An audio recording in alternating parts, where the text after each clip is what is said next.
Hi, greetings from wherever you are. Today I want to give you 7 reasons why Raila Odinga is not going to be elected as the chairman of the African Union Commission. The first reason why Raila is not going to be elected is that when you look at the politics of Africa, politicians either belong to the left or to the right of the center. The left of the center refers to the politicians who have been associated with opposition politics for a long time, while the right of the center refers to politicians who belong to the ruling party, people who have waited in the queue in their ruling party to become president. When you look at the people, some of the people who have been on the left of the center of Kenyan politics include people like Jaramogi, people like Morgan Changirai, people like Julius Malema, people like Kizza Besigye of Uganda. Now, most presidents in Africa belong to the right of the center of the political divide, and they are the ones who are going to be voting. And naturally, they are not going to be comfortable voting for a person from the left of the center.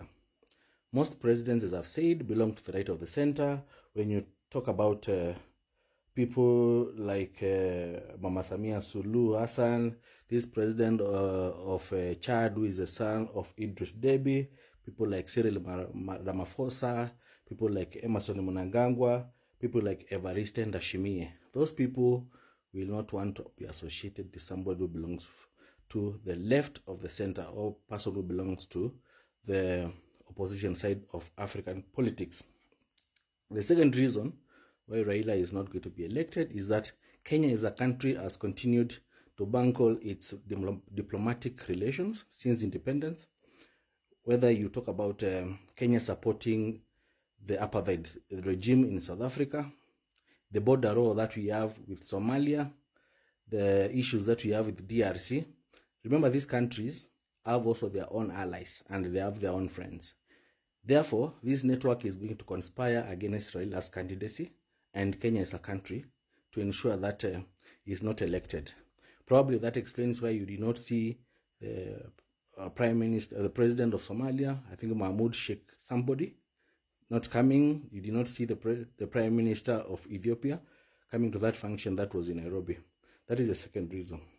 The third reason is that Muslim countries are known to stand by each other so much. And as we are speaking now, Djibouti is a Muslim country. And we have around 13 Muslim countries in Africa. And those ones are expected to vote as a bloc for Djibouti. The other reason, the fourth reason, is that Francophone countries, and we have around 26 of them in Africa, are likely to vote for Djibouti. And as you know, Djibouti, one of the official languages is French, together with Arabic. Therefore, Djibouti now is considered to be a Francophone country.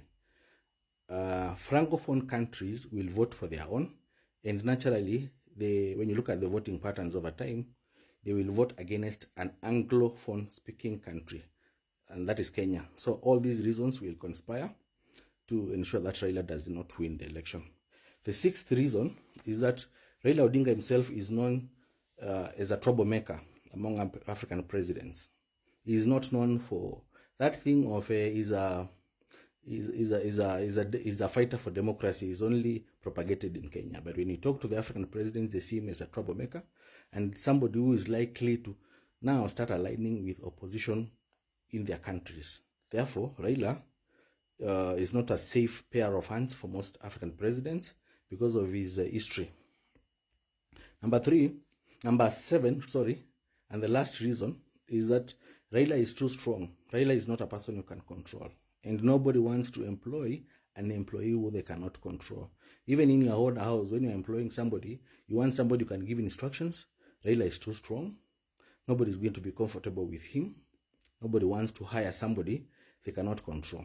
Lastly, I've seen people comparing the candidacy of Amina Mohamed and Raila Odinga. These are two different people. Amina is a laid-back person who many people are comfortable with. That is why she was able to get all these votes.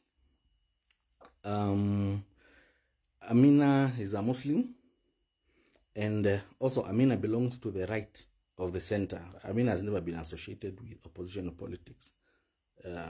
She was a candidate for the government, and her history is that she has worked with government in various positions, and therefore many people are comfortable with her. Those are my reasons why Raila Odinga is not going to make it as the chairman of the African Union Commission, whether we Ndekni or we Kithni.